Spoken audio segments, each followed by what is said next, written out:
Beleza. Mas é isso aí, vamos embora. Vamos começar, a aula está gravada. Quem não estiver assistindo, depois assiste a gravação da aula, sem problemas. O meu nome é Lorena Cruz. Eu sou formada em Educação Física, tenho mestrado em Educação Física e tenho especialização em treinamento de força e musculação, pela UNB. E também sou estudante de fisioterapia. Então, gosto aí do movimento humano, gosto de estudar muito sobre o corpo humano, fisiologia humana e fisiologia do exercício, ok? Deixa eu mostrar algumas coisas para vocês no AVA, para a gente ter os nossos combinados, as nossas organizações, antes da aula propriamente dita. Então, se vocês entrarem lá na disciplina de vocês, Fisiologia do Exercício, e entrarem na unidade 1, seção 1, vai estar mais ou menos assim a página para vocês, né? A única diferença é que para vocês não vai aparecer nada do noturno, só vai aparecer do matutino, que é a matrícula de vocês. E o que a gente já tem aqui de importante? Nós temos o link da nossa aula, link das aulas do matutino. Gente, esse link que está aqui vai ser o mesmo link todas as aulas. É esse link. Se você entrou uma vez, você vai entrar todas as outras vezes por esse link. Se você esquecer de salvar esse link, você entra aqui e abre o link. Ou se tiver algum representante aí ou alguém mais esperto, copie o link lá no WhatsApp de vocês. No dia, no horário da aula, é só clicar no link, o mesmo link, ok? Então, não tem dúvidas e não tem desculpa para a próxima aula. Próxima aula, vamos ter pontualidade, já que é esse link que já está postado para a aula que vem, tá?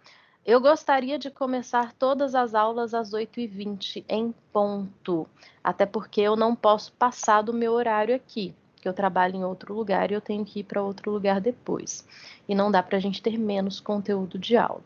Então, antes das 8h20, a sala já vai estar aberta, tipo 8h10, 8h05, eu abro a sala para vocês entrarem, testarem seus próprios dispositivos, e às 8h20 a aula começa, propriamente dito, conteúdo, tá bom? Voltando aqui para a sessão 1, também tem uma outra coisa importante, que é o mural de recados. Ainda não tem nada, porque eu ainda não tenho recados para dar, mas para que serve esse mural?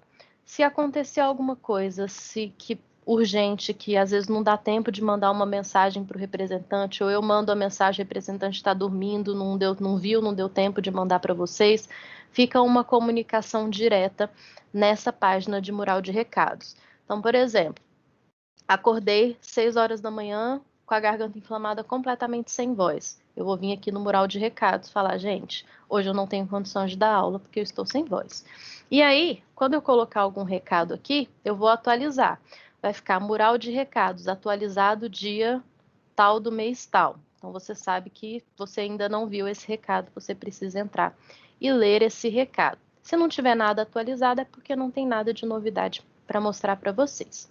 Mas tenham aí a disciplina, o hábito de entrar aqui no mural de recados, de entrar nessa primeira parte, na primeira unidade, na primeira sessão, para ver se tem alguma coisa importante aí para vocês, tá bom? E o link da aula vai sempre ficar nesse primeiro dia, nessa primeira aula, na primeira sessão, para vocês acessarem para as próximas aulas também. Não vou ficar postando o mesmo link toda a aula. Entra na primeira, pega o link e entra na aula, ok?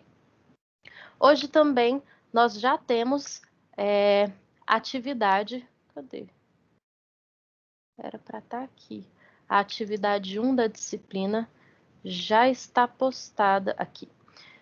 A atividade já tem, os slides que eu vou usar nessa aula já estão postados aqui.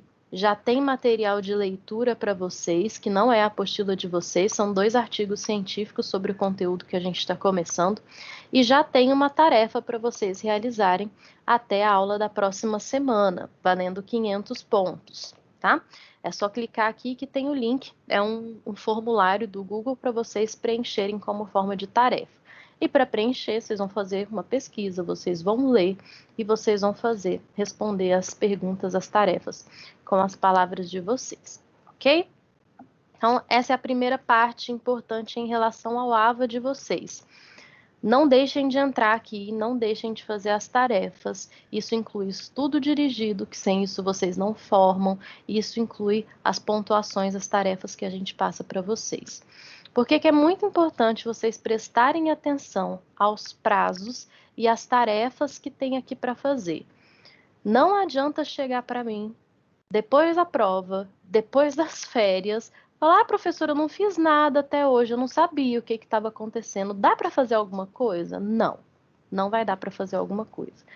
Tem prazo, foi postado, é sua responsabilidade entrar no AVA, verificar com seus colegas, em último caso, me mandar um e-mail para perguntar se é prazo, o que está acontecendo, que não está conseguindo entrar no link ou o que for, para fazer as suas tarefas e ter as suas pontuações.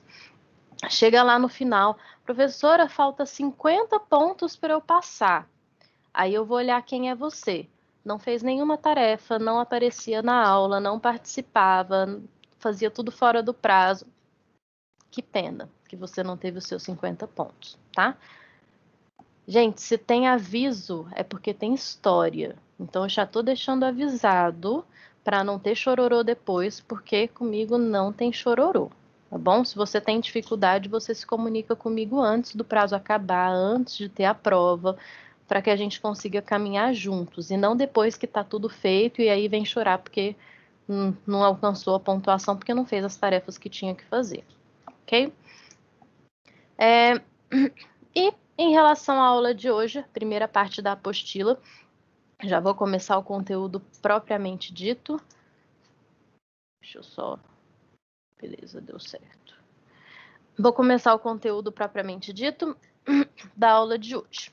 A aula de hoje fala um pouco sobre fisiologia celular, para daí a gente passar para os músculos e passar para as adaptações que as células do nosso corpo sofrem por conta do exercício físico, como efeito do exercício físico. E para a gente entender o macro, né, para a gente entender o que é a hipertrofia, o que é o ganho de força, essas adaptações maiores ao exercício, a gente tem que voltar primeiro para o micro, para entender o que é uma célula, o que acontece dentro de cada célula e outras estruturas que envolvem a célula, para que aí a gente entenda os efeitos do exercício físico e possa partir mais para frente, tá? Eu ainda tenho alguns recados para dar para vocês, mas eu vou esperar um pouquinho mais para mais pessoas entrarem. Enquanto isso, eu vou com o conteúdo da aula propriamente dito, tá? E aí, gente, fiquem à vontade, caso vocês queiram, fiquem à vontade para conversar comigo, para tirar dúvida, para perguntar, para curiosidade, se eu souber responder, eu respondo. Vocês podem usar o mecanismo de levantar a mão, caso vocês queiram. Tem o negocinho aí do Teams que levanta a mão, e aí eu termino de falar e te pergunto. Você pode usar, fica à vontade para usar o microfone para fazer a sua pergunta. Pelo chat geralmente não dá muito certo. Vocês costumam reclamar que não dá para ver o chat e tal, então fiquem à vontade para fazer a pergunta por áudio mesmo. Abre o microfone, tirem as suas dúvidas, não fiquem com dúvidas. Ficar com dúvida não te ajuda. E a aula fica até melhor quando vocês têm coisas para perguntar. Às vezes é uma coisa que eu não estava lembrando de falar, e aí você me pergunta e um assunto puxa o outro, e aí a gente consegue conversar, tá? Vocês têm essa liberdade de perguntar, de tirar dúvida. Aproveitem que eu não estou olhando para a cara de vocês, uma vantagem que só esse tipo de ensino pode ter. Às vezes na sala de aula vocês são mais tímidos, então tirem as dúvidas, não fiquem tímidos, tá? Bom, para falar de célula, eu vou primeiro lembrar algumas coisas sobre o modelo mais didático, mais simples de uma célula, que é esse que está desenhado aí, para depois a gente ir para o modelo de célula muscular, especificamente a célula muscular com as suas particularidades, e depois, aprofundando no assunto, eu vou falar de células satélites musculares. E é sobre isso que são os artigos postados lá para vocês lerem. E essas células satélites são essenciais para a gente entender as adaptações do exercício, as adaptações celulares ao exercício físico, que é a base da nossa disciplina. Então, a gente tem um modelo didático, porque nenhuma célula do nosso corpo é exatamente assim, nesse formato, com exatamente essas organelas, mas é um modelo didático eficiente para a gente aprender e para a gente lembrar de alguns conceitos. Então, a gente tem, numa célula bem básica, bem didática, um núcleo. Vamos lembrar que o núcleo é a parte da nossa célula que contém o nosso DNA, que contém os nossos genes. Então, é quem manda na célula, quem vai mandar os comandos, as mensagens para as outras organelas e para as outras células, para as coisas acontecerem. O nosso núcleo é protegido por uma carioteca. Então, existe um envoltório desse núcleo para protegê-lo, para não permitir que alterações aconteçam no nosso DNA. Ligado ao nosso núcleo, existem dois complexos. O complexo mais próximo do núcleo é o retículo endoplasmático granuloso ou rugoso. Por que granuloso ou rugoso? Porque ele possui grânulos. Esses grânulos são ribossomos, que estão contidos nessa primeira parte do retículo. O retículo continua e aí ele deixa de ter esses grânulos e ele altera a sua função porque ele perde esses grânulos também. Eu vou falar mais especificamente sobre isso daqui a pouco. Nós temos ribossomos presentes por todo o citoplasma, não apenas no núcleo e não apenas no retículo endoplasmático granuloso. Nós temos a mitocôndria, que é uma parte aí fundamental do nosso conteúdo, é a parte que gera energia na célula, é uma parte que a gente vai entrar bem profundamente para entender alguns mecanismos aí. A membrana citoplasmática ou plasmática, que decide o que entra e o que sai da célula. De forma resumida e simples, eu não sei por que isso está aqui. De forma resumida e simples, quais são as funções dessas organelas que estão presentes nas nossas células? O núcleo sintetiza proteínas. O nosso DNA, ele é como se fosse um livro. No livro tem diversas instruções. E aí o núcleo vai lendo as instruções que estão no livro e vai mandando essas instruções para fora do núcleo, para cair lá no citoplasma e ser lido por outras estruturas. São as mensagens, são os comandos que o núcleo é capaz de mandar. Também temos o retículo endoplasmático rugoso, que sintetiza proteínas, justamente porque ele é rico em ribossomos. E o retículo endoplasmático liso vai ser responsável por produzir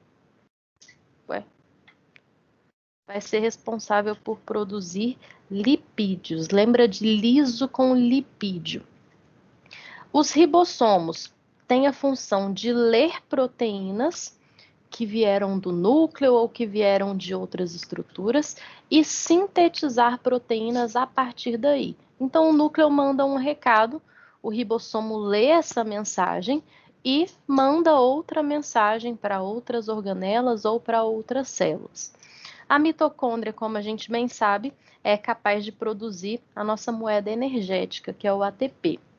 O complexo de Golgi, ele produz várias coisas, ele sintetiza proteínas e ele é capaz de misturar proteínas com lipídios e proteínas com carboidratos, formando, por exemplo, as glicoproteínas. Dentre outras coisas, uma função importante do complexo de Golgi é a produção de glicogênio. O que é o glicogênio? É uma molécula gigantesca composta por muitas moléculas de carboidrato, de glicose, tá? Então, uma molécula de glicogênio pode conter entre 5 e 30 mil moléculas de glicose. E é um material que só animais conseguem produzir. Só o reino vegetal não produz glicogênio, ele produz glicose especificamente. E para que serve esse glicogênio? A gente ter glicose armazenada de forma eficiente no nosso corpo é muito importante, já que a gente não come glicose o tempo todo.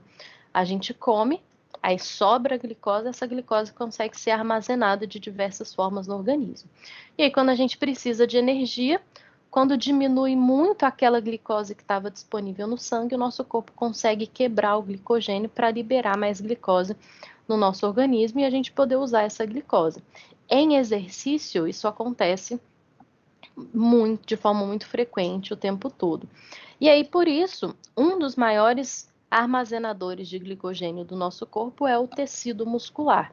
Então, a gente tem glicogênio muscular e a gente tem glicogênio armazenado no nosso fígado também, para caso haja necessidade disso ser distribuído para o nosso corpo. O glicogênio muscular vai ser mais usado pelo próprio músculo e o glicogênio que fica armazenado no fígado pode ser usado pelo resto do corpo, já que outras estruturas do nosso corpo também precisam de glicose para fazer as suas funções, como, por exemplo, os nossos neurônios, né? E os centríolos, que não entra muito na nossa área, são responsáveis pela divisão celular. E aí, para ilustrar um pouquinho melhor como que essas estruturas funcionam no nosso corpo, eu vou fazer na forma de contar histórias para ver se vocês lembram como que funciona a nossa célula, porque a partir daí a gente tem que entender como, entendendo o micro, a gente entende como o macro funciona, né? Então a gente tem o núcleo na nossa célula que contém o nosso DNA. Se é o nosso DNA, é o nosso livro da vida, que contém todas as instruções de como o nosso corpo precisa funcionar, contém os nossos genes, que são essas instruções. Então, nossos genes vão mandar acontecer a produção de tudo que acontece nas nossas células. De proteína, manda produzir a proteína tal, manda produzir glicogênio, manda produzir tal coisa, envia tal mensagem para outra célula. Esses recados vêm do nosso material genético, vêm do nosso DNA. Envolvendo o nosso núcleo, temos a carioteca para garantir que esse núcleo esteja bem protegido. E aí, uma das estruturas mais importantes que fica ligada à carioteca é o retículo endoplasmático ou, no caso do músculo, retículo sarcoplasmático, quando a gente estiver falando especificamente do músculo rugoso. Por que ele é rugoso ou granuloso? Porque quando se observa no microscópio, e o microscópio para observar esse tipo de estrutura da célula precisa ser aquele eletrônico que é muito, dá um zoom gigantesco, o microscópio de laboratório não observa isso, observa que essa estrutura tem grânulos, tem muitos pontinhos. E aí se descobriu que esses pontinhos contidos no retículo são os ribossomos.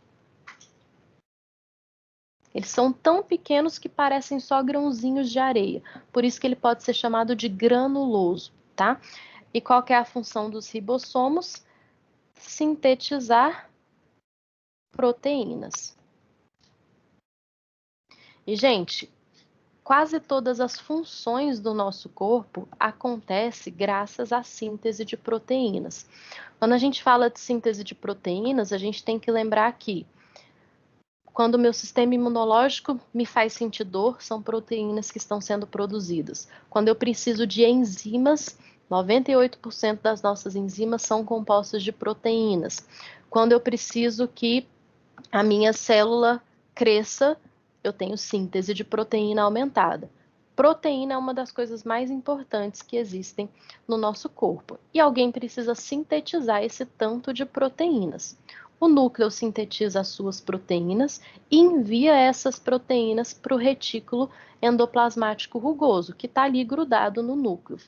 No retículo, os ribossomos vão fazer a leitura dessas proteínas e produzir mais proteínas diretamente para cada estrutura que necessita dessas proteínas, tá? Vai ter uma aula mais para frente que eu vou falar sobre mecanismos de hipertrofia, especificamente, aí a gente vai ver o tanto que a síntese proteica é necessária e o quanto ela acontece em grande quantidade no nosso músculo. E aí, sintetizei as proteínas, mandei recados para todas as organelas e para todas as células que eu tinha para mandar esses recados. Tem a continuação desse retículo endoplasmático rugoso, só que essa continuação desse retículo é a mesma estrutura, porém é uma estrutura que perde. Eu sou uma ótima artista, tá, gente?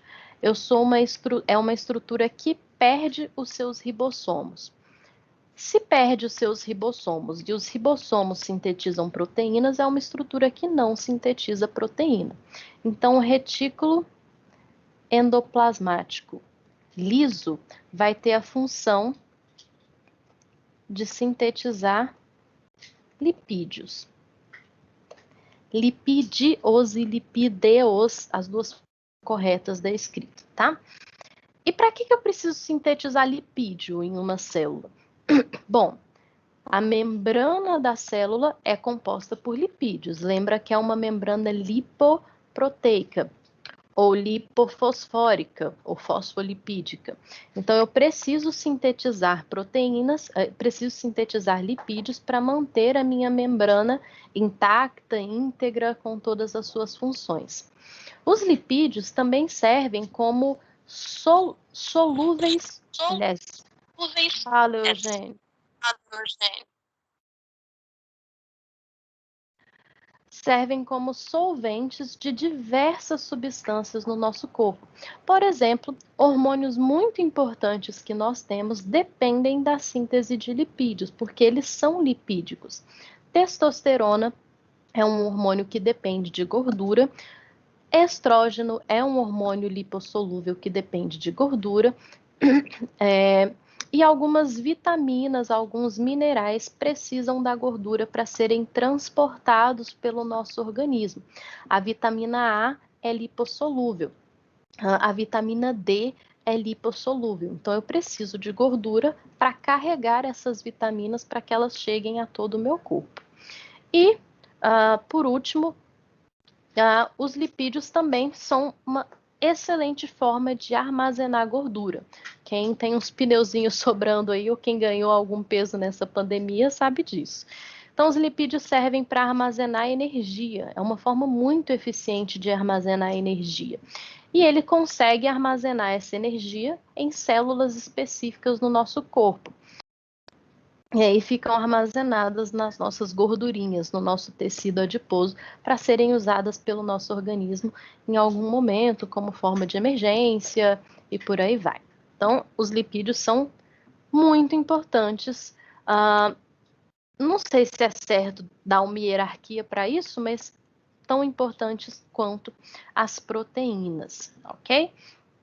E aí, então, tanto o retículo rugoso ou granuloso quanto o retículo liso estão grudados no núcleo. É uma estrutura que vem e fica junto com o núcleo, não é uma estrutura separada, justamente porque a mensagem vai passando, sai do núcleo, sai da carioteca, chega no retículo endoplasmático rugoso, os ribossomos fazem as suas funções, a proteína vai para o retículo endoplasmático liso.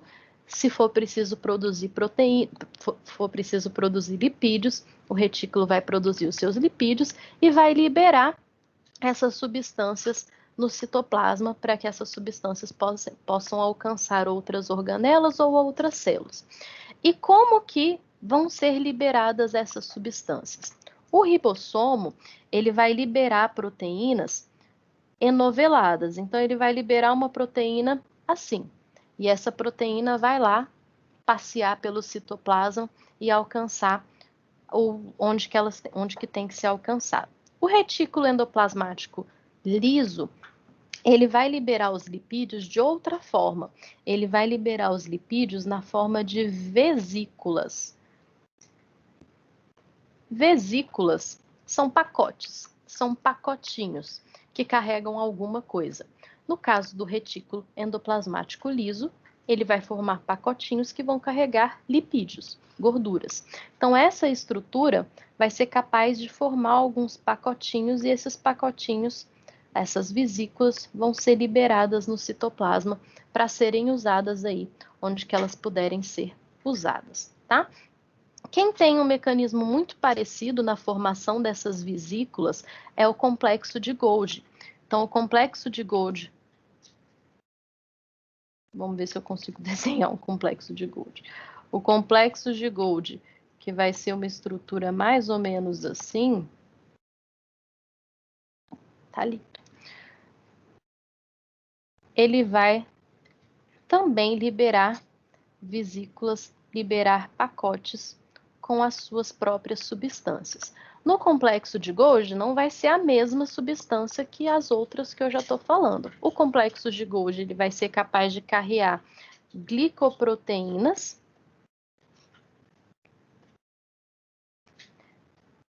principalmente, tá? Uma das coisas que ele mais vai carregar nas suas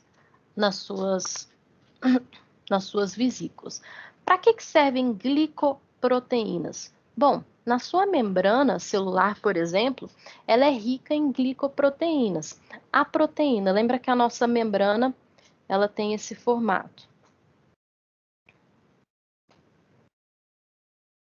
né? Uma bicamada fosfolipídica.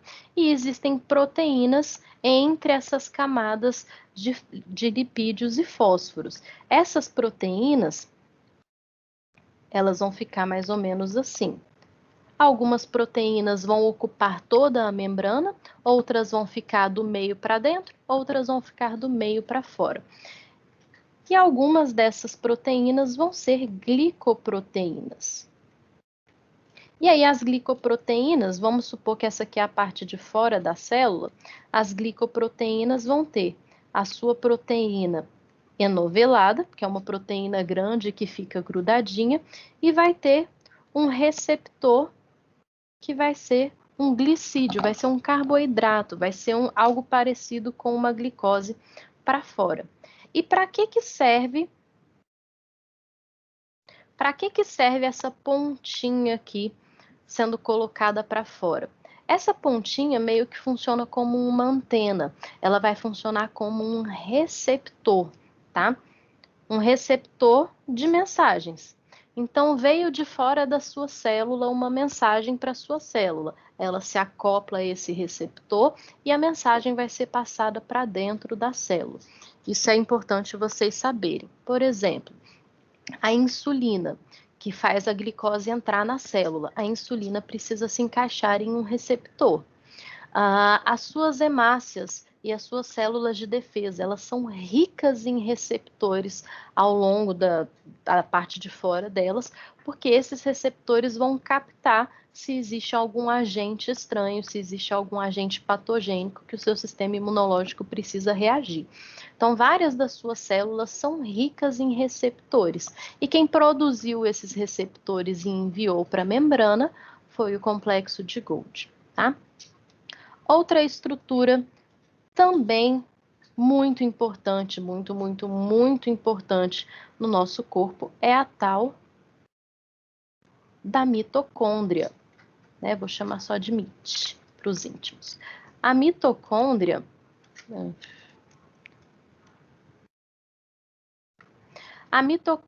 tem a função principal produzir energia no nosso corpo, né? Produzir o ATP, que é a nossa moeda energética. Mas essa não é a única função da mitocôndria. A mitocôndria também consegue reaproveitar o excesso de hidrogênio, o excesso de H+, que a gente produz quando a gente produz energia, e reaproveitar de forma que esses excessos de H+ não façam mal para o nosso corpo. O que é esse H+? Ele é um átomo que pode se tornar o nosso organismo mais ácido. O excesso de H+ é justamente o que causa a acidificação de um meio. E quando a gente produz ATP, a gente produz H+. O H+ também pode agir como um agente oxidante, um agente, como é que chama? Gente, agora me fugiu o nome. Radical livre. Os H+, entre outras substâncias, também podem agir como radicais livres. Lembra que vocês já devem ter propaganda de substâncias, de shakes, de sei lá o que, falando combata seus radicais livres, tome rico em antioxidantes para combater os radicais livres. O H+ é um tipo de radical livre. E qual é o problema da gente ter muitos radicais livres sendo liberados no nosso organismo? Esses radicais livres podem lesar as nossas células, inclusive o DNA das nossas células. É uma das coisas que causa o envelhecimento, por exemplo, é esse excesso de radicais livres presente no organismo. Quando a gente toma sol em excesso, as alterações químicas que o excesso da radiação causa na nossa pele libera muitos radicais livres. Aí a pele envelhece mais rápido. Para evitar esse processo, a gente usa protetor solar. E o nosso corpo produz H+, produz radicais livres o tempo todo, entre outros radicais livres. O H+ não é o único. E uma das formas que o nosso corpo encontrou, que a nossa evolução encontrou, para que esse excesso de H+ não nos faça mal, não seja um radical livre atacando células por aí, é que a nossa mitocôndria desenvolveu um sistema bem interessante, bem complexo, e que ela consegue pegar um H+ que estava dando sopa, um outro H+ que estava dando sopa e juntar com uma molécula de oxigênio. E aí, juntando tudo isso, eu tenho uma molécula de água. H+ acidifica, age como radical livre, pode nos trazer prejuízo. Mas se eu juntar um outro H+ e um oxigênio, eu tenho água sendo formada. E água não faz mal para o nosso organismo. E é um dos motivos pelos quais o nosso organismo tem tanta água. É formado 70% aí, em média, de água. Então, essa foi uma das formas que a nossa mitocôndria encontrou para gerar muita energia e, portanto, produzir muito H+, porém, combater esse excesso de H+ na forma de radical livre, associando ao oxigênio e aí produzindo água. E é por isso que a nossa mitocôndria precisa de oxigênio também. Para a gente produzir a energia, o ATP, por meio da mitocôndria, precisa estar na presença de oxigênio, precisa ser pela via aeróbia. Se não tiver oxigênio, não chega na mitocôndria. Esse é um dos motivos pelos quais a gente precisa do oxigênio para ser eficiente na produção de ATP, tá? Mais especificamente sobre a mitocôndria, a gente vai falar mais para frente. Deixa eu ver se tem mais alguma coisa. Eu acho que não. Então, eu expliquei a célula didática, né, e as organelas e as funções das organelas naquele modelo didático que a gente tem. E agora a gente vai aprofundar na nossa célula muscular, que não é mais didática, que tem um formato específico e que tem coisas específicas acontecendo aí na nossa célula. Vale lembrar, caso vocês não lembrem, que a nossa célula muscular ela tem um formato cilíndrico, bem diferente daquele modelo didático. Então, ela assume um formato cilíndrico, diferente daquele modelo. O núcleo da nossa célula muscular, ele fica na periferia da célula e não lá dentro do meio da célula. E sabe aquele retículo sarcoplasmático?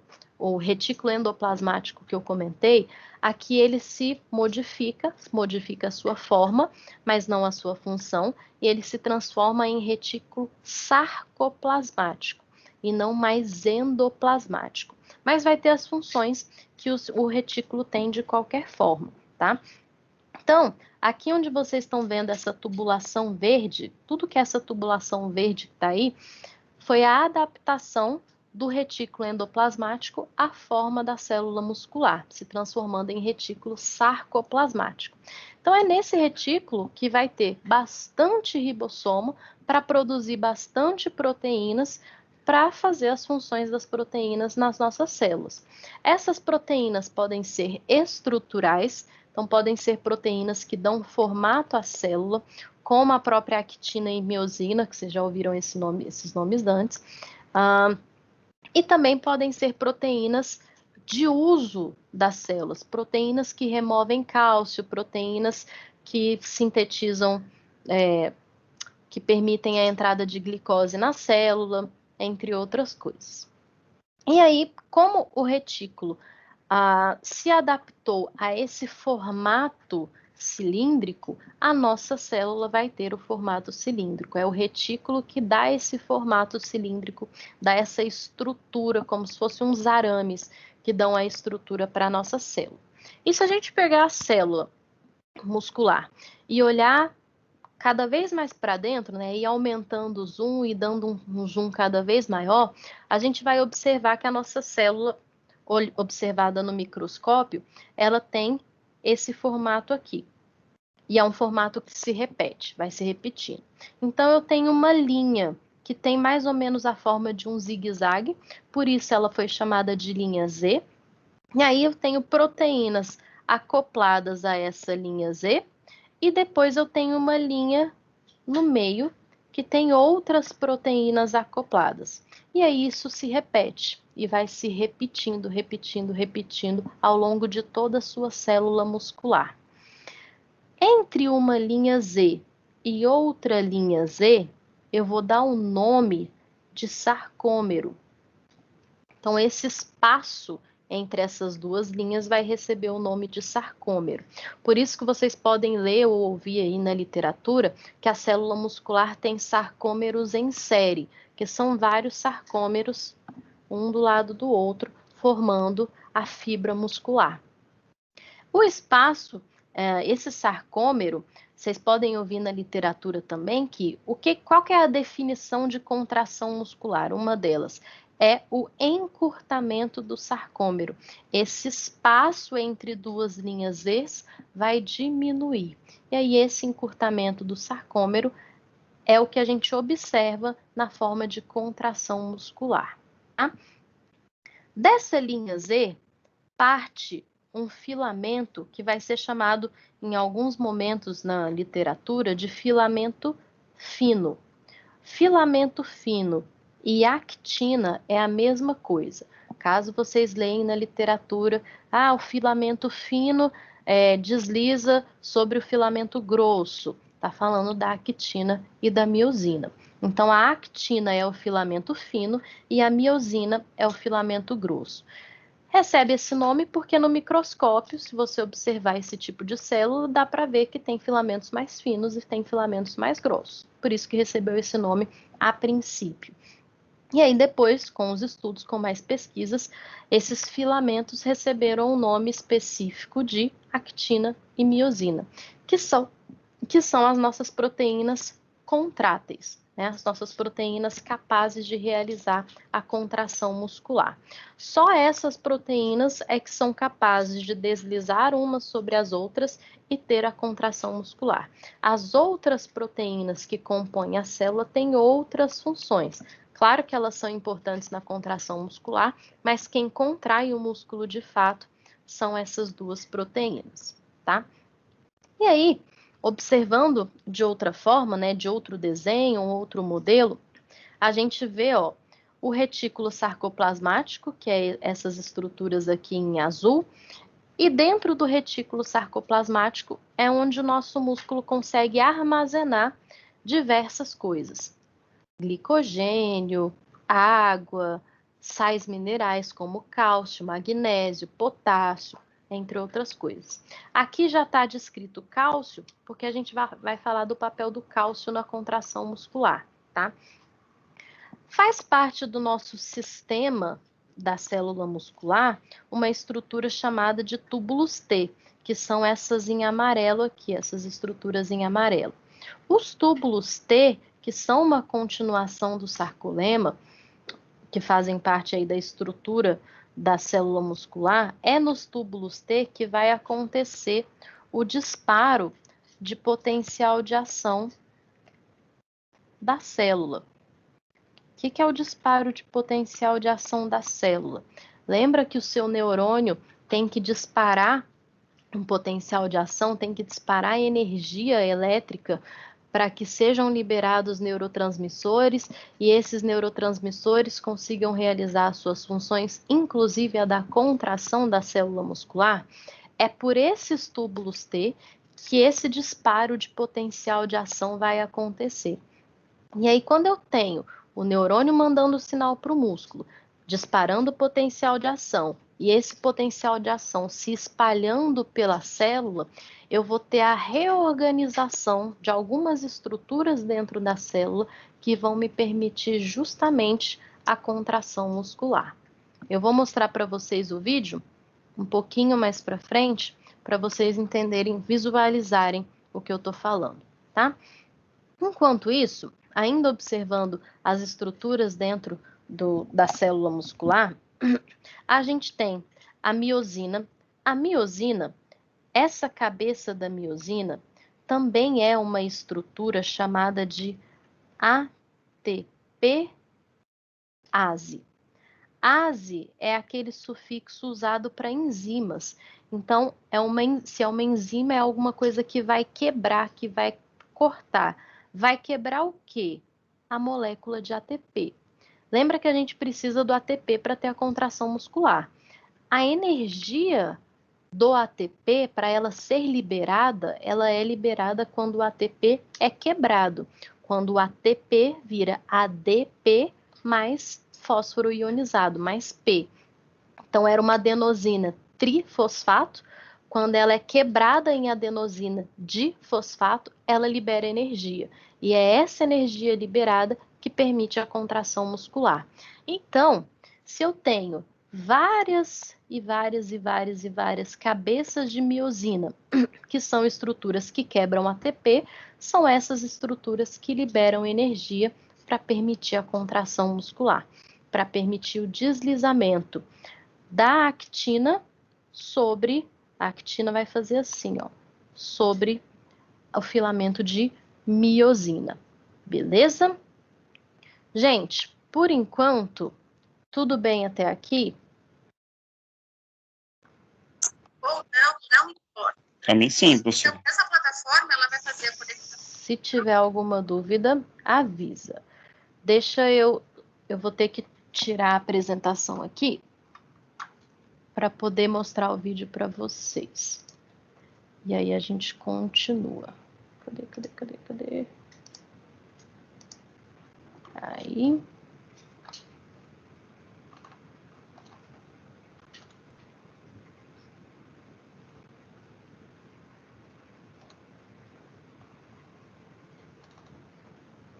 Pronto. Então, ilustrando para vocês na vida real, digamos assim, o que eu falei, a gente tem o músculo esquelético. O músculo esquelético é composto por várias fibras musculares e as fibras musculares são compostas por células musculares. E a célula muscular é composta por diversas miofibrilas, que são a menor unidade possível que a gente consegue chegar. E a gente tem que lembrar também que para a coisa acontecer, eu preciso que haja o comando. Eu preciso, para uma célula muscular se contrair, eu preciso que chegue o comando do cérebro até aquele músculo. Como que esse comando chega? Através de um neurônio. Então, o neurônio que está ligado lá àquele músculo, numa junção neuromuscular, um botão sináptico, esse neurônio vai receber o potencial de ação e vai disparar esse potencial de ação para o músculo.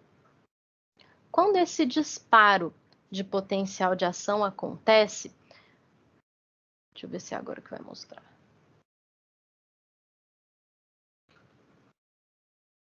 Aí, quando o disparo de potencial de ação acontece também a aproximação das linhas Z ou a diminuição do sarcômero, que é a contração muscular.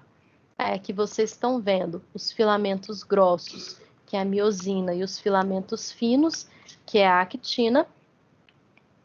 Que bonitinho.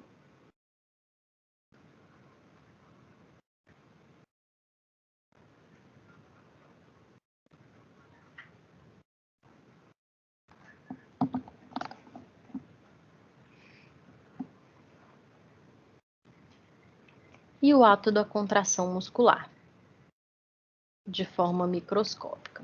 Dando um zoom, quando a gente fala de deslizamento da actina sobre a miosina, é porque acontece literalmente um deslizamento de uma fileira de proteínas para outra fila de proteínas, tá? A miosina empurra o filamento de actina e aí permite esse deslizamento. E aí, antes de tudo, quando eu tenho... Peraí.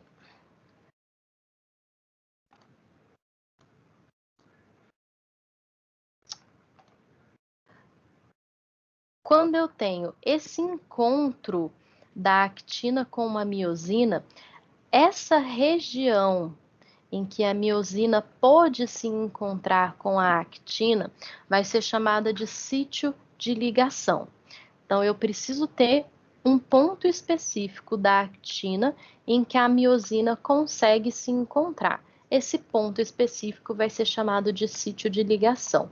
E quando há esse encontro, o nome desse encontro vai ser chamado de ponte cruzada. Então, para que as pontes cruzadas aconteçam, eu preciso que os sítios de ligação se encontrem, tá? Então, ó, ponte cruzada acontecendo, teve deslizamento. Ponte cruzada acontecendo, teve deslizamento.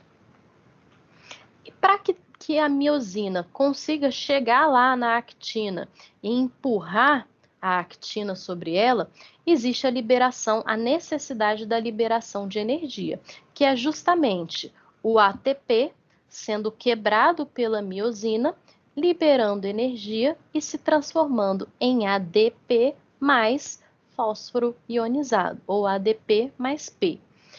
Isso é que permite essa contração, isso que permite que as pontes cruzadas aconteçam. Então, ó, quebrou, liberou energia, permitiu deslizamento. Quebrou, liberou energia, permitiu deslizamento. E aí, imaginando, né, sabendo o tanto de miosina que tem em cada músculo seu, você tem uma ideia de o quanto de energia de ATP você precisa produzir para contrair vários músculos, músculos grandes ao mesmo tempo, fazer força, etc. E aí, uma outra estrutura bem básica que precisa existir, precisa estar presente para fazer lá as suas modificações e permitir a contração muscular é o tal do cálcio. Sem cálcio não existe contração muscular. Bota isso na cabeça. Sem cálcio não existe contração muscular. E qual é o papel do cálcio na contração muscular? Antes do cálcio chegar no filamento de actina, o cálcio vai chegar aqui em cima, o filamento de actina tinha um formato. Só que esse formato em que esse filamento fica sem a presença do cálcio não expõe os sítios de ligação. Lembra que eu preciso de ter o sítio de ligação para acontecer a ponte cruzada? Se eu não tenho esse sítio de ligação exposto, eu não tenho ponte cruzada. Qual que é o papel do cálcio, então, na contração muscular? O cálcio se encaixa na actina, especificamente na proteína chamada troponina, e quando o cálcio se encaixa na troponina, ele modifica o formato do filamento de actina. Ele reorganiza o formato do filamento de actina. Quando isso acontece, aí eu tenho expostos os sítios de ligação. Aí a miosina consegue se encontrar com a actina, tá? E como que o cálcio sabe que ele precisa chegar lá, que o cálcio, né? Como é que o cálcio sabe para onde tem que ir? Como que esse processo acontece? Lembra do potencial de ação que veio do neurônio? O neurônio dispara um potencial de ação e isso gera a liberação de neurotransmissores que ficam lá no botão sináptico. Quando eu tenho a liberação desses neurotransmissores, eu tenho o disparo de potencial de ação pelos túbulos T, que eu mostrei para vocês. Ó, disparou lá no túbulo T, e do túbulo T isso se espalha pelo retículo sarcoplasmático. Quando acontece essa despolarização, esse potencial de ação no retículo sarcoplasmático, isso faz com que as moléculas de cálcio migrem para dentro da miofibrila. E aí o cálcio vai lá se encontrar com a actina para poder acontecer a contração muscular. E como resultado disso, existe a contração muscular propriamente dita, tá? Então, deixa eu trocar de volta a apresentação. Então, pergunta de prova, pergunta mais básica de prova possível. Qual é o papel do cálcio na contração muscular? Resposta: o cálcio expõe os sítios de ligação da actina para que haja a formação de pontes cruzadas com a miosina. A partir daí, eu tenho a contração muscular, tá? E o cálcio fica o tempo todo grudado lá? Tipo, pegou, grudou e não solta mais? Não, porque enquanto o cálcio está lá, eu estou em contração muscular. E a gente não fica em contração muscular o tempo todo, a gente contrai e depois a gente relaxa. Como que eu tenho relaxamento, então? Como que eu expulso o cálcio da actina para que o músculo possa relaxar? Tem proteínas que a gente produz que fazem esse papel de expulsar o cálcio, e aí, se você quiser contrair de novo, vem o comando do cérebro de novo, potencial de ação de novo, o cálcio volta para a actina. E outra coisa importante que expulsa o cálcio do sítio de ligação é o magnésio, tá? Então, o cálcio é responsável pela contração muscular e o magnésio permite o relaxamento muscular, permite a remoção do cálcio da actina para que o músculo pare de contrair. Por que isso é relevante? Se eu tenho deficiência de magnésio, eu vou ter dificuldade de remover o cálcio depois que eu mandei o meu músculo se contrair e se contrair de forma forte, né? Ter muitas pontes cruzadas, ter muitos sarcômeros envolvidos. E aí vem um negócio chamado cãibra. Quem nunca teve cãibra? A cãibra é quando o cálcio vai lá e não é removido. E o músculo continua contraindo mesmo sem você mandar o comando do músculo se contrair. Então, uma das causas da cãibra é a deficiência de magnésio, para ajudar o seu músculo a remover o cálcio para que o seu músculo possa relaxar, tá? Outra relevância também é que existem algumas doenças genéticas que não impedem ou dificultam a produção do seu corpo dessa proteína que eu comentei, que eu não lembro o nome, e da remoção das moléculas de cálcio. Se eu não tenho um mecanismo eficiente de remoção das moléculas de cálcio, eu vou ter uma contração que não cessa, uma contração que não vai parar. E aí, se eu tenho essa contração para sempre, digamos assim, eu tenho consequências graves. Uma dessas doenças que tem origem genética chama hipertermia maligna. Por que hipertermia? Se a pessoa não relaxa o músculo, se vários músculos começam a se contrair, se mantêm contraídos e não relaxam, essa pessoa começa a superaquecer.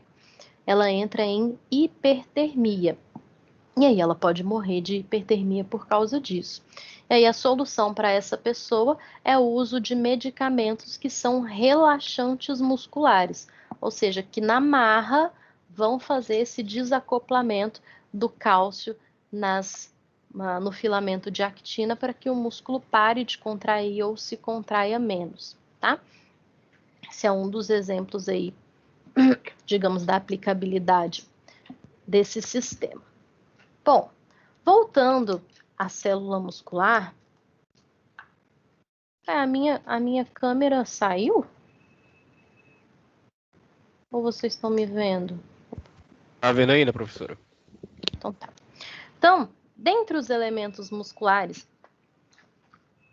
que a gente precisa saber que existe e tal, existem os elementos contráteis, que são a actina e a miosina, e existem outros elementos igualmente importantes, porém que não se contraem. Não quer dizer que não façam parte do processo de contração, é que esses elementos não são contráteis, tá? Dentre esses elementos estão creatina fosfato, que é uma moeda energética, é uma combinação que vai me gerar ATP de maneira muito rápida, porém pouquinha energia, depois ela tem que se ressintetizar para me formar de novo. Então a creatina fosfato fica armazenada no músculo para a gente usar como moeda energética para virar ATP depois. É a creatina que as pessoas ingerem como suplemento alimentar, aquela creatina que você compra, é a mesma creatina que fica no músculo. Por que se toma o suplemento de creatina? Na tentativa de aumentar os estoques de creatina fosfato. Se eu tenho mais estoque, eu tenho mais energia podendo ser gerada a partir da creatina, e isso me dá uma performance melhorada. Se eu tenho uma performance melhorada, eu tenho mais resultados, né, no final, somando tudo a longo prazo.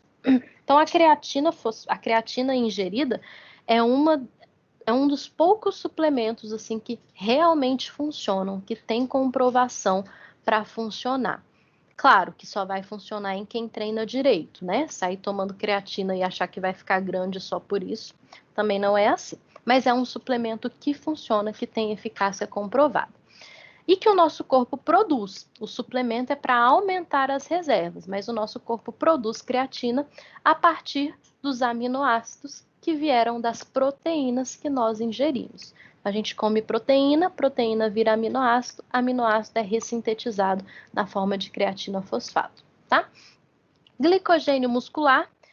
Glicogênio é um monte de molécula de glicose juntos para poderem ser usados num momento de emergência, num momento em que eu preciso de muita glicose disponível dentro do próprio músculo, por isso ele é armazenado no músculo também. O nosso músculo possui as mitocôndrias e os núcleos, que não alteram o seu formato, mas que têm, né, sua devida importância, e alguns sais que estão presentes dentro do nosso músculo também, como o cálcio e o magnésio, que eu dei o exemplo agora, mas também tem potássio, tem ferro, tem algumas outras coisas. E não está escrito aqui, mas uma das coisas que vem para o nosso músculo por causa de todos esses elementos contráteis que a gente tem é a água, tá?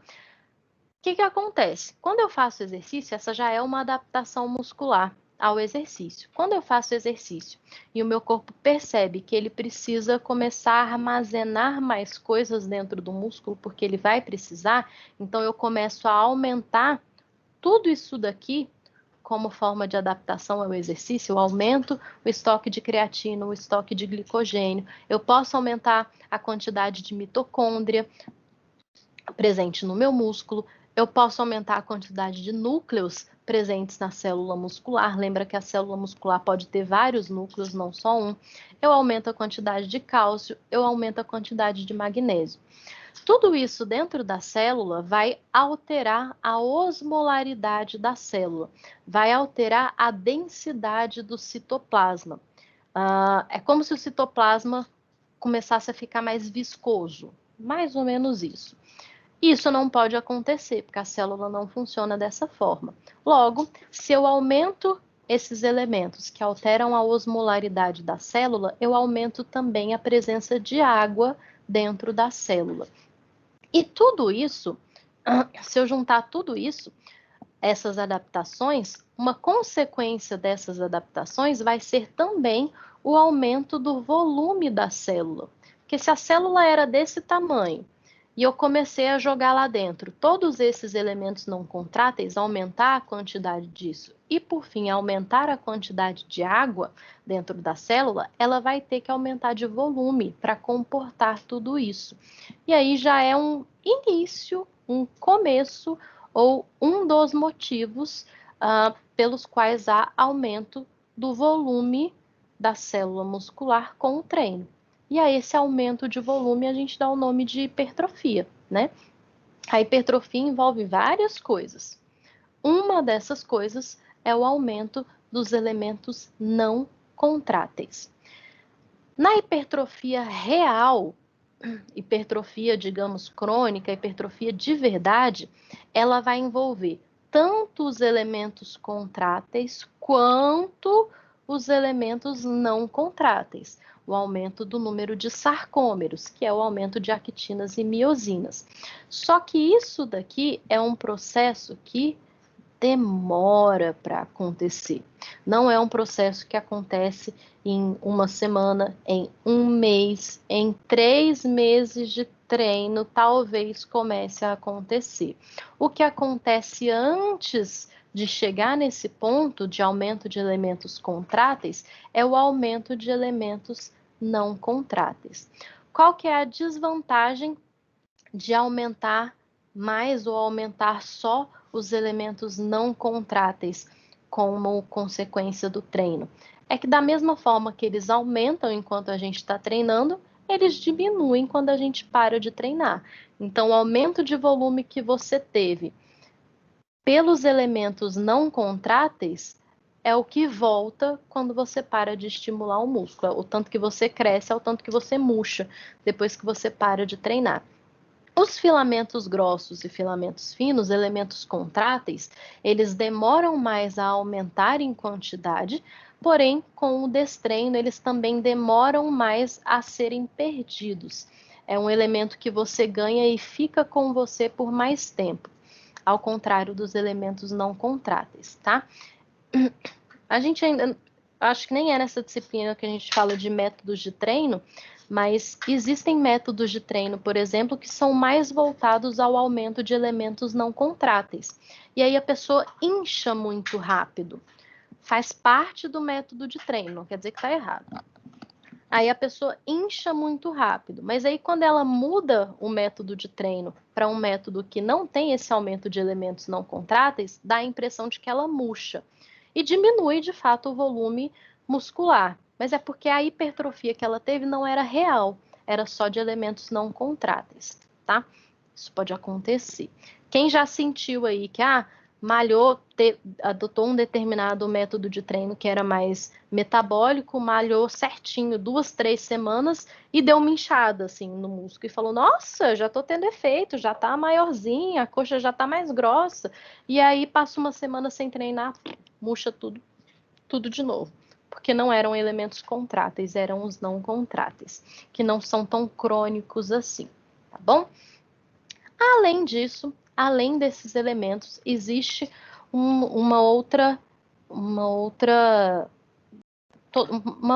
toda uma área sendo estudada aí chamada células satélites, especificamente célula satélite muscular que a gente vai falar. O que são? Eu vou mostrar mais para frente as imagens sobre o que são essas células satélites. As células satélites são como se fossem células que não sofreram todo o seu processo de maturação. Então, elas não são células musculares, elas são células satélites. Quando eu mostrar na foto, vocês vão ver a diferença. E o que tem a ver as células satélites com os mecanismos de adaptação celular? Os estudos têm mostrado que para ter hipertrofia, que para ter aumento de força, primeiro eu tenho ativação de células satélites e das células satélites eu vou ter doação de mionúcleos. A célula satélite tem o seu núcleo, assim como as outras células têm os núcleos. E a célula satélite, quando existe o estímulo, quando existe o treino, quando existe a contração muscular e a microlesão, a célula vai lá e vai doar o seu núcleo à célula muscular. Então, se aquela célula muscular tinha 4 mil núcleos, agora ela vai ter 5, ou agora ela vai ter 6. E esse aumento do número de núcleos torna a minha célula mais eficiente para realizar as suas funções, como a contração, torna a minha célula mais eficiente para se recuperar das próximas microlesões, torna a minha célula mais eficiente em sintetizar proteínas, e tudo isso contribui com a hipertrofia, com as outras adaptações musculares ao treino, ao exercício. E isso por si só, o aumento de núcleos celulares, que é um elemento não contrátil, está dentro do processo de aumento do volume muscular, da hipertrofia. Então, quando eu adiciono núcleos à minha célula muscular, eu já vou ter um aumento do volume daquela célula muscular, tá? Algumas lembranças aí, vocês já viram isso, mas a gente precisa lembrar. Eu tenho vários tipos de fibra no meu corpo. Didaticamente, a gente separa os tipos de fibra em 3, tipo 1 e tipo 2, sendo que o tipo 2 é subdividido em tipo A e tipo B. Eu vou mostrar mais para frente porque que não são só 3 tipos de fibra, tem mais do que isso. Mas vocês vão ver isso quando eu mostrar as imagens para vocês. Deixa eu arrumar isso aqui. E aí, para vocês lembrarem, para vocês não esquecerem, para vocês terem isso de forma rápida e automática na cabeça de vocês, o que eu uso para memorizar qual tipo de fibra faz o quê, tem mais o quê, é o seguinte. A fibra vermelha, por que que ela é vermelha? Por que que ela é mais vermelha do que a do tipo branca? Ela é mais vermelha porque ela tem alta concentração de mioglobina. E o que que é a mioglobina? A mioglobina é uma proteína presente dentro do seu músculo que carrega, que transporta oxigênio, tá?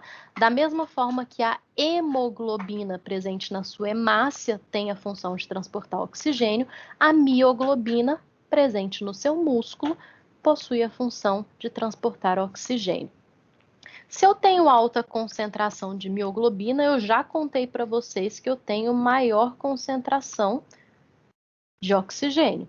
Portanto, a minha via energética aeróbia vai ser favorecida, já que eu tenho a presença de oxigênio. E o que tem a ver o oxigênio com a mioglobina, ou de que forma a mioglobina transporta oxigênio? A mioglobina, dentro da mioglobina, vai existir uma molécula de ferro 2+. Ferro, aquele ferro que a gente toma quando tem anemia, é o mesmo ferro presente na hemoglobina. E qual que é a relação do oxigênio com o ferro? O oxigênio é atraído pelo ferro. O ferro é o elemento que pega o oxigênio dentro da proteína e transporta esse oxigênio para onde ele tem que ir. Isso serve para a sua hemácia e isso serve para a sua mioglobina. E o ferro, ele tem uma coloração, não é? Quando uma coisa é enferrujada, ela não fica avermelhada. Por que que o seu sangue é avermelhado? Porque ele é rico em hemácia e a hemácia é rica em ferro. Então, a sua fibra vai ser vermelha porque ela é rica em mioglobina, que é rica em ferro. E o ferro é vermelho. Entendeu a ligação? Para ficar fácil de vocês associarem e decorarem isso mais para frente. E qual que é a função ou de que forma funciona a fibra vermelha? Se ela é rica em oxigênio, significa que ela tem muita facilidade, muito acesso para gerar ATP por meio da mitocôndria. Eu não falei para vocês que a mitocôndria precisa de oxigênio para poder produzir energia? E qual é a vantagem de usar a mitocôndria para produzir oxigênio? É que com a mitocôndria eu tenho uma produção altíssima de ATP. Sem a mitocôndria eu vou produzir 4, dependendo da literatura, 6 moléculas de ATP por piruvato, por meia glicose. Com o ATP, com a mitocôndria, eu produzo 36. É uma diferença considerável, né?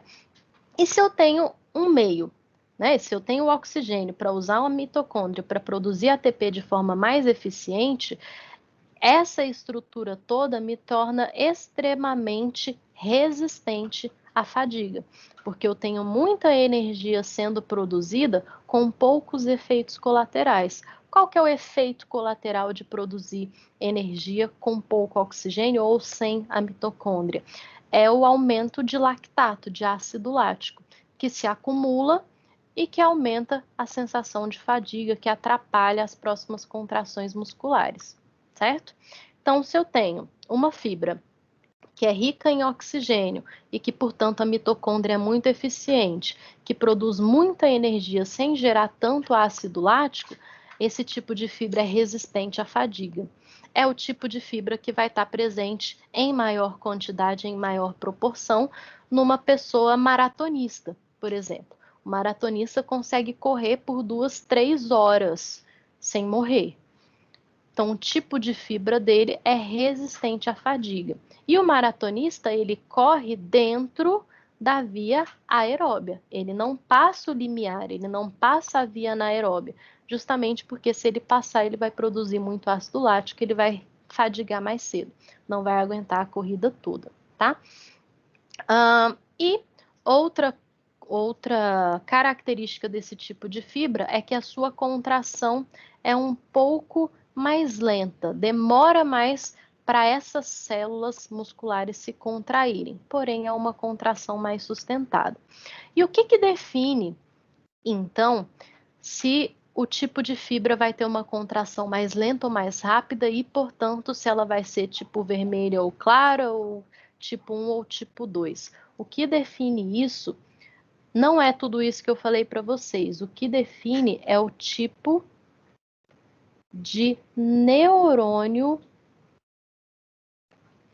que a inerva. O tipo de neurônio é que vai dizer para aquela fibra ter mais mioglobina, ter mais mitocôndria e, portanto, ter todo esse metabolismo, tá? Quem define o tipo de fibra é o neurônio que inerva aquela fibra. Então, se a gente tem mais de um tipo de fibra muscular, a gente tem mais de um tipo de fibra nervosa para inervar esses músculos também, ok? A fibra do tipo branca é o extremo oposto, é o outro lado da fibra vermelha. Então, se a vermelha é rica em mioglobina, O2, ferro, mitocôndria, a fibra branca vai ser pobre em mioglobina, vai ter menos oxigênio disponível, vai ter menos mitocôndria para produzir energia e, portanto, não vai produzir tanta energia pela via aeróbia. Para ela, vai sobrar a produção de energia vinda da glicólise, que é a quebra da glicose, e é a via anaeróbia. Então, essa condição vai fazer com que essa fibra precise de mais glicose para produzir o mesmo tanto de energia, por exemplo, que a outra fibra. Qual é o problema? Nossa, usar glicose é ótimo, né? Qual é o problema? Se eu não uso a mitocôndria e o meio de produção de energia é menos eficiente, eu produzo muito ácido lático.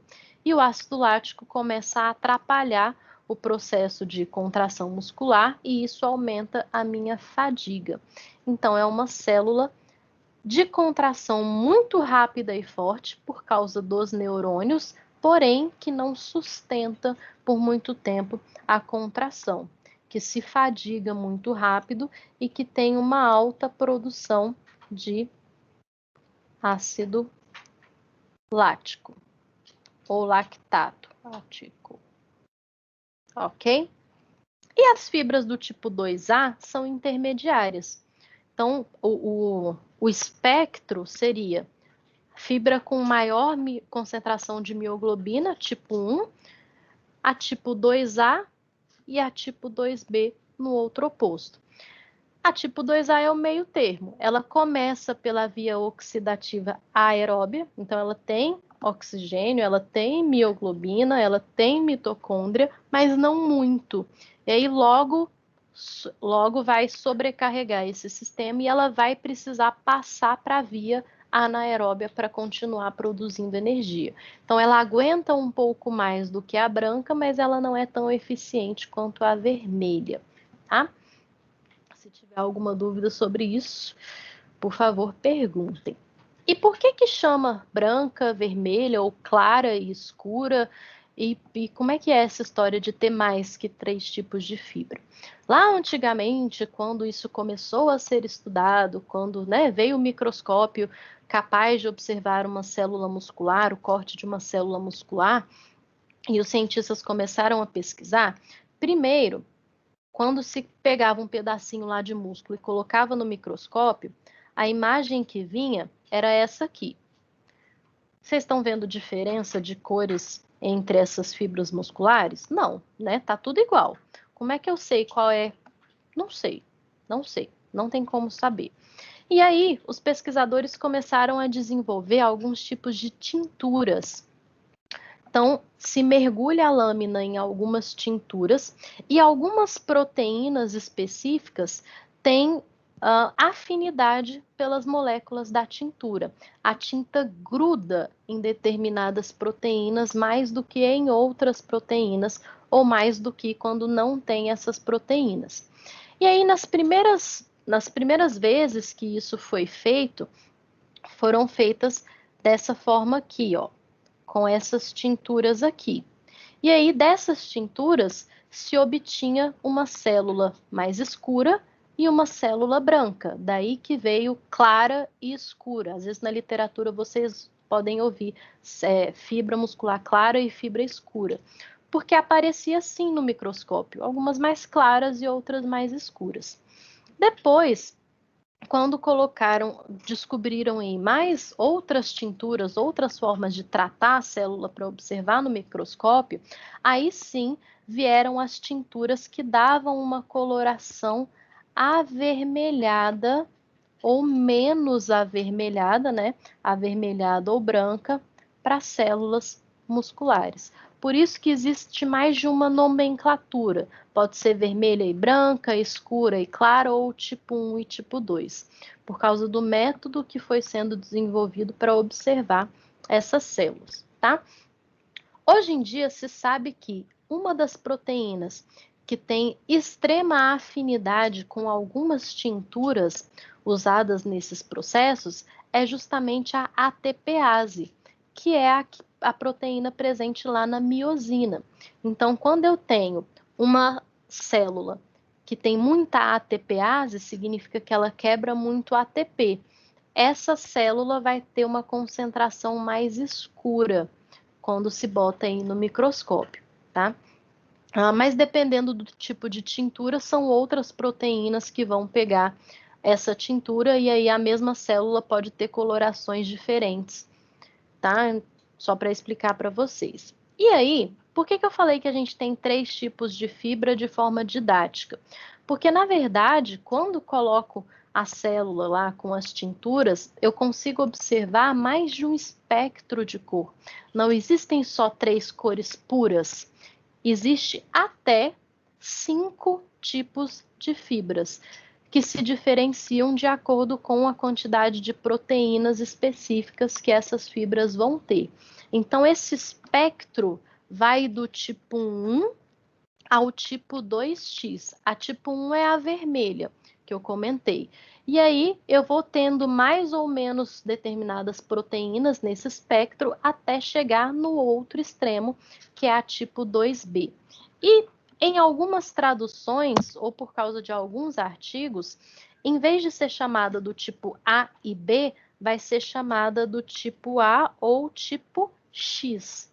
Então, se vocês virem por aí, em artigo, em pessoas falando, fibra tipo 2X, é a mesma coisa que fibra tipo 2B, tá? Dependendo da literatura, o B vira um X, ou um X vira um B. Só para vocês observarem que existe mais que 3 tipos de fibra e que a gente é muito mais um mosaico do que propriamente 3 tipos de fibras musculares, né? E um dos motivos também que você não consegue enxergar, se você pegar um pedaço de um bife cru e ficar olhando para ver se tem fibra vermelha e fibra branca, você não vai enxergar isso muito bem. Vai parecer que todas as fibras são vermelhas.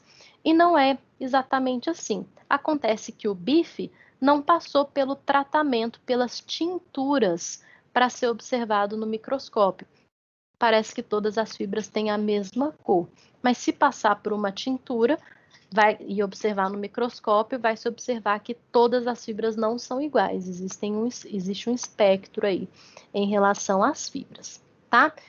Professora, eu comentei no slide passado que as pessoas, se a gente for olhar no alto rendimento, um maratonista, eu sei que por ele ser maratonista, ele vai ter uma predominância do tipo de fibra vermelha. E se eu observar um levantador de peso olímpico, campeão de força, eu sei que ele vai ter a predominância do tipo 2B, que é a fibra do tipo branca, né? E quem não é tão extremo assim, quem não é tão do alto rendimento em uma modalidade tão específica, vai ser o quê? Bom, quando você nasce, por causa dos seus neurônios, por causa dessa inervação dos seus neurônios, você tem uma tendência a ter a predominância de um determinado tipo de fibra. Por que tendência? Porque a sua célula vai se adaptar ao estímulo que ela receber. Você pode ter a tendência de ter a predominância do tipo de fibra vermelha. Mas se você faz treinamento de força, você vai para outro lado, vai para musculação, vai para modalidades que exigem força, explosão, etc., as suas células vão se adaptar dessa forma para atingir esses objetivos. Da mesma forma que se você nascer com a tendência de fibras brancas e você quiser virar um maratonista, com a adaptação celular, com o treino, com os estímulos certos, você vai transformar as suas células em uma proporção maior para o outro tipo de fibra, tá? O que acontece quando você para de treinar? Você tem esse estímulo e aí você para de treinar. A tendência é que, por causa dos neurônios, a sua célula volte ao que era para ser original em você. E aí, quando a gente fala de alto rendimento, de atleta, a gente tem que entender que, muito provavelmente, aquela pessoa só chegou em resultados tão impressionantes, só chegou no alto rendimento, porque ela soube aproveitar o tipo de fibra que ela já tinha predominante. Vai ser impossível eu pegar um cara que já é um maratonista e fazer dele um campeão de levantamento de peso olímpico. Assim como é sacanagem pegar o levantador de peso olímpico e querer que ele vire um maratonista.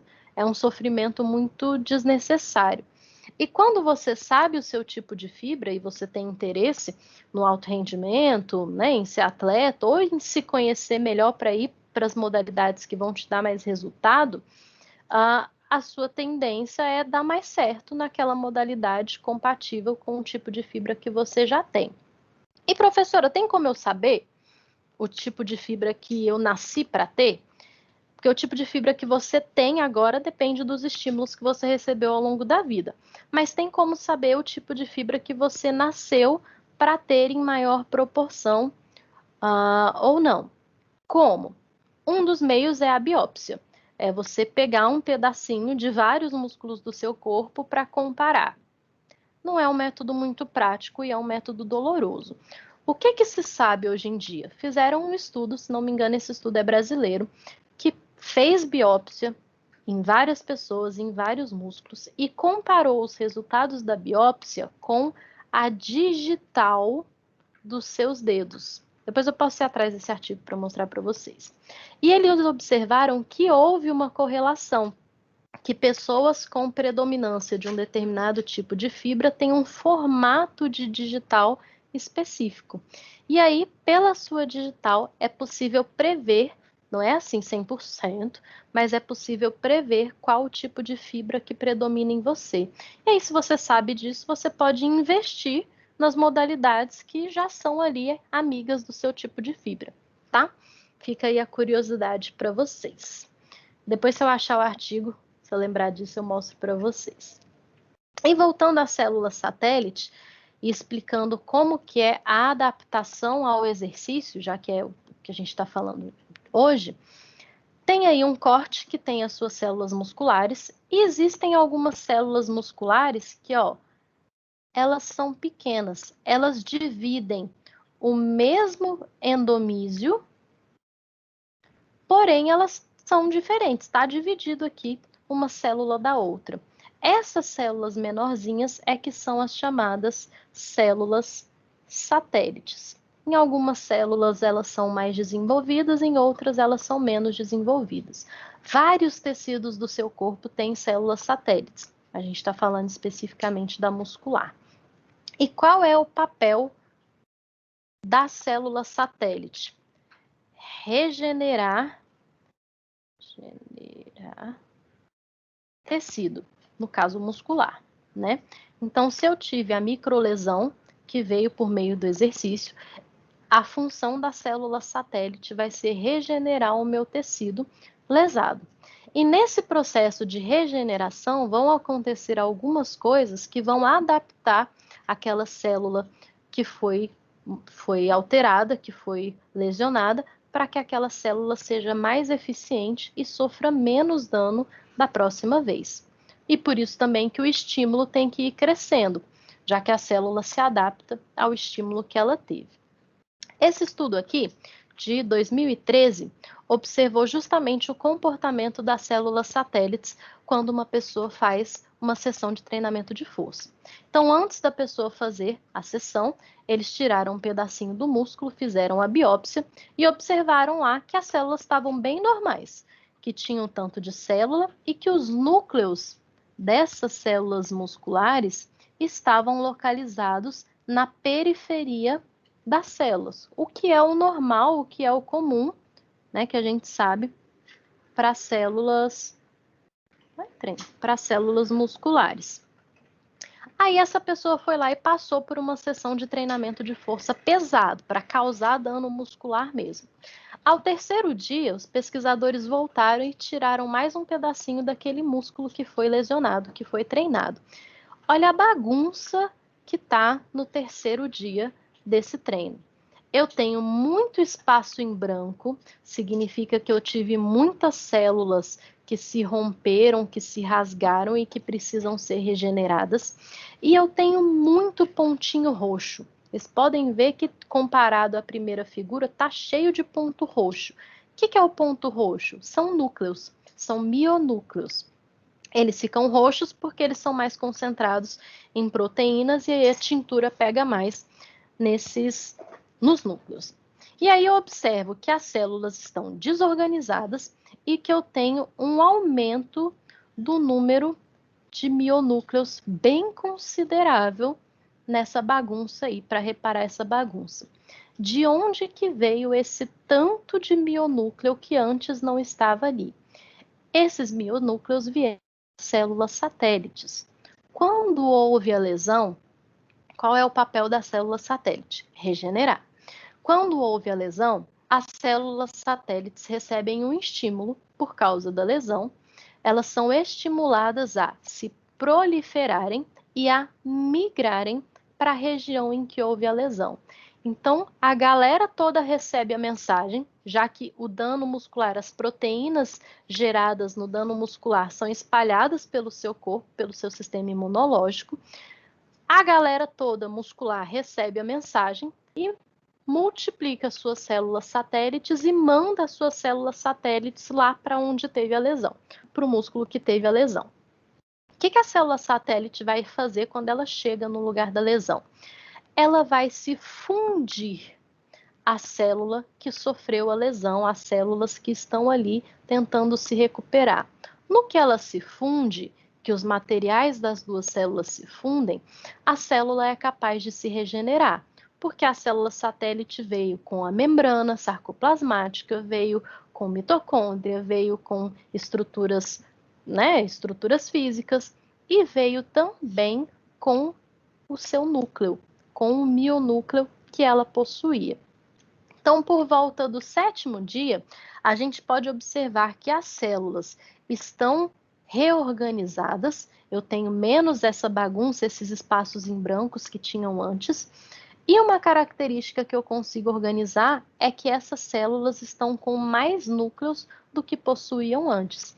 Então, eu pego uma mesma célula, ela tem um núcleo aqui, no meio da célula, o que é incomum, já que a célula deve ter os núcleos na periferia, e eu tenho os próprios núcleos que estão na periferia dessa célula. Gente, de um ou outro núcleo presente antes, agora eu tenho um monte de núcleo no meio dessas células que estão sendo regeneradas. No 10º dia, eles fizeram de novo uma biópsia da pessoa, e aí eles observaram que as coisas estão mais reorganizadas e eu começo a ter um decréscimo desse excesso de mionúcleos que foram jogados ali no meio das células. Então, eu não tenho mais aquele tanto de núcleos, eu tenho mais do que antes do treino, do que o controle, mas menos do que no 7º dia, por exemplo. Lembrando que a pessoa só teve um estímulo aqui, ela não treinou de novo. E aí, chegando no 23º dia, tirou mais um pedacinho do músculo da pessoa e observaram que ainda estavam presentes um número de mionúcleos aumentado, mas que a tendência ali a partir do 7º dia era que esse número fosse diminuindo. E o que eles observaram no 23º dia é que diminuiu, só que ainda possuía mais do que no primeiro dia. Ou seja, aquela célula que foi lesionada recebeu um número grande de mionúcleos e no final ela ficou com um número de mionúcleos maior do que o que tinha antes dela ser treinada. E é essa teoria das células satélites e da doação de mionúcleos é que tem sustentado os porquês dos processos de hipertrofia e de aumento de força muscular acontecerem. Observem, por exemplo, que a figura controle e a figura do dia 23, as células estão mais claras do que no dia 10 e no dia 7. Não é por causa da imagem, não é contraste de imagem. É porque a tintura pega em proteínas. Quando a célula está sem fazer nada, antes do treino, a quantidade de síntese proteica daquela célula é mínima, porque ela não tem estímulo, ela não está fazendo nada. Depois de muito tempo que eu treino, né, no 23º dia, a quantidade de proteínas que eu sintetizo também diminui. Para que eu vou sintetizar tanta coisa se eu não tive mais estímulo? Em compensação, no 3º dia, no 7º dia, no 10º dia, a síntese proteica daquelas células estava extremamente aumentada. E aí, quando eu falo de síntese proteica, a hipertrofia e o aumento de força dependem justamente do aumento de síntese de proteínas. Seja de proteínas para mandar produzir glicogênio, seja de proteínas para mandar aumentar a quantidade de actina e miosina, aumentar os sarcômeros, seja de proteínas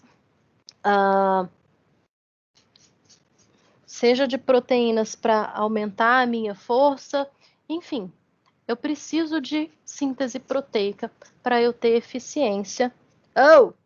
Fica quieta. Para eu ter eficiência no meu processo de hipertrofia, tá? Mais para frente a gente vai ver por quanto tempo o nosso corpo mantém aumentada essa síntese proteica depois que a gente dá o estímulo da atividade física. E aí, traduzindo um pouco mais ou deixando um pouco mais em texto como que esse processo funciona, tá aqui. Você estava descansado, estava de boas, e aí você fez o exercício que gerou microlesões, que gerou microtrauma. Para você ativar as células satélites, você precisa, o estímulo que ela precisa é justamente o microtrauma. Vocês vão ver nos textos, tanto na apostila quanto nos que eu postei, que do microtrauma eu tenho aumento de interleucina, principalmente a 6, que eu tenho aumento de IGF-1, que eu tenho aumento de TGF. O sistema imunológico produz um monte de proteínas que vão estimular as células satélites a se proliferarem e a migrarem, tá? E aí, em 2 dias, depois que eu fiz o meu exercício físico, eu tenho pico de ativação do meu sistema imunológico. Meu sistema imunológico vai levar macrófagos, que é quem vai tratar daquelas células que sofreram a lesão, e vai levar neutrófilos. E essas células do sistema imunológico é que vão produzir as proteínas, as substâncias, avisando que tem uma lesão naquele local. E um dos motivos da gente sentir dor depois do treino, em média 48 horas depois do treino, mas pode começar antes e pode durar muito tempo, é por causa da ativação do seu sistema imunológico. Dentre as muitas proteínas que ele produz as prostaglandinas. E as prostaglandinas, quando elas chegam nos seus neurônios, elas disparam o seu cérebro o sinal da dor. Por isso que dói quando a gente malha. Ah, professor, então tem que doer? E se não dói? Quando a gente está mais adaptado ao treino, àquela carga, aquele movimento, a reação do seu sistema imunológico é menor. E aí a quantidade de prostaglandina que você produz é menor também. E aí dói menos, a ponto de, se você tem um treino leve, por exemplo, não sente dor nenhuma. Em compensação, quando você muda o tipo de treino, aí você já pode sentir dor dali mais ou menos 48 horas. E claro que tem o fator individual. Tem gente que é mais sensível à dor e tem gente que é menos sensível à dor, tá? Tá, tive um microtrauma. Em 2 dias, teve o pico de ativação dos macrófagos que foram lá ativar as células satélites. Por volta do 3º ao 7º dia é que eu tive esse aumento das células satélites, a migração delas para o lugar de lesão. E a partir daí é que eu vou ter a fusão da célula satélite, como está aqui, a célula satélite vem e se funde até passar a fazer parte da célula regenerada, doando o seu mionúcleo para a célula que foi regenerada. A partir da 2ª semana depois do estímulo, se vão ser 2 semanas exatas ou se vai chegar até a 4 semanas, vai depender da intensidade do exercício, ou seja, da quantidade de microtrauma, de dano muscular que você causou. Eu vou começar a ter a diminuição do número de células satélites ao seu número normal, já que eu não tive mais a lesão, já recuperei o que tinha para recuperar. Então, a quantidade de células satélites volta ao nível controle e ela deixou nas células lesionadas um leve aumento do número de mionúcleos, tá? E aí, o que acontece quando a gente treina regularmente? A gente mantém esse ciclo aqui ativo. A gente evita que o número de células satélites diminua e até que o número de mionúcleos que foi ganhado pela célula diminua. Por isso que a gente tem que manter uma regularidade no treino. Qual é a regularidade? Vai depender do tipo de treino. Tem treino que dali 2 dias você tem que refazer o estímulo. Tem treino que vai esperar 7 dias para você refazer o estímulo. Depende do método de treino que você adota. Quanto mais grave é a lesão que você causa, mais tempo o seu corpo vai precisar para se recuperar. E quanto mais leve a lesão, menos tempo o seu corpo vai precisar para se recuperar. E não necessariamente quanto mais grave, mais resultado, tá? Não é quanto mais lesão, mais resultados, não. Tem um limite aí também, tá bom? Se a lesão for grande demais, o seu corpo vai gastar tanta energia para se recuperar que não vai sobrar muita coisa para ter essa adaptação. Vai ser no máximo a regeneração, no máximo vamos reconstruir essa galera, mas não necessariamente você vai ficar mais forte, tá? Lembrando que a lesão da fibra muscular, como tem sistema imunológico envolvido, existe o espalhamento de inflamação, de proteínas inflamatórias para o seu corpo inteiro, não só localmente para aquele músculo. Naquele músculo a concentração vai ser maior, mas a inflamação ela atinge o seu corpo todo. Por isso que excessos não trazem mais resultados. Você deixar o seu corpo inteiro inflamado porque você trabalhou, sei lá, pernas, não é uma vantagem. Por isso que tem o limite de não é quanto mais dano, mais resultados, tá bom? Gente, a tarefa de vocês dessa primeira semana é sobre isso. Para vocês lerem o material de estudo que está lá e me responder algumas dessas perguntas para a gente continuar a nossa conversa, para a gente continuar a próxima aula, tá? Para quem não estava aqui bem no comecinho, eu mostrei para vocês o AVA de vocês, já tem aqui os slides que eu usei, o link da nossa aula, no caso de vocês matutino, está aqui e vai ser sempre o mesmo, é esse link e vai ser esse link para sempre, ok? E o material de leitura que eu comentei está aqui. E a tarefa que eu postei eu abri um formulário no Google, porque eu achei mais fácil. Lembrando que essa tarefa é para a semana que vem. Vocês ainda vão ter a aula que vem para fazer, então se a cabeça doeu, se precisa tirar dúvida, aproveita a aula que vem, que aí eu deixo até meio-dia para vocês terminarem a tarefa. E essa tarefa já vale 500 pontos, dentro daquela pontuação que vocês têm que cumprir. Ok? Pessoal, dúvidas, angústias, tá tudo bem? Foi fácil? Foi demais? Foi difícil? Como está o coração de vocês? Fala, Jonathan. Professora, em questão do AVA não está abrindo. Eu tentei acessar meu AVA ontem e eu não consegui abrir ele. Faz assim, peraí, deixa eu abrir aqui, só para vocês anotarem.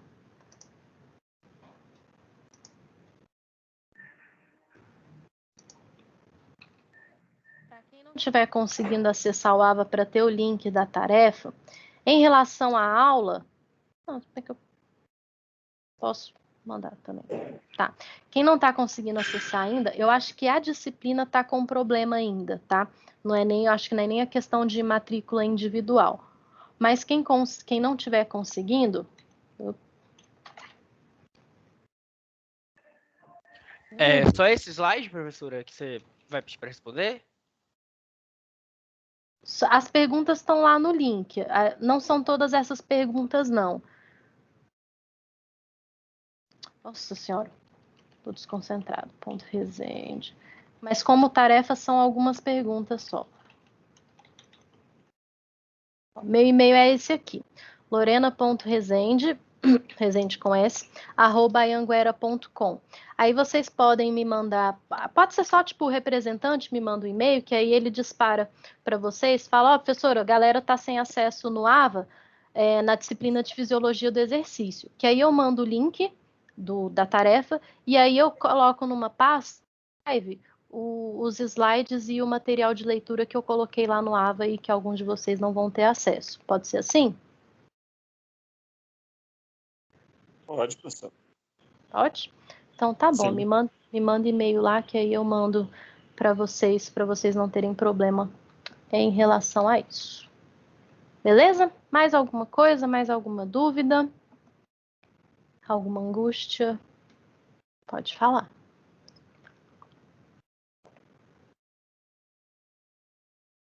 Não? Tranquilos? Pessoal, então até a aula que vem. Vamos, por favor, começar a aula às 8h20, até para a aula não se demorar muito. Mais cedo a gente começa, mais cedo a gente termina também.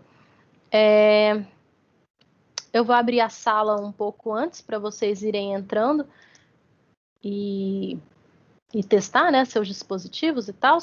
E aí a gente começa a aula às 8h20.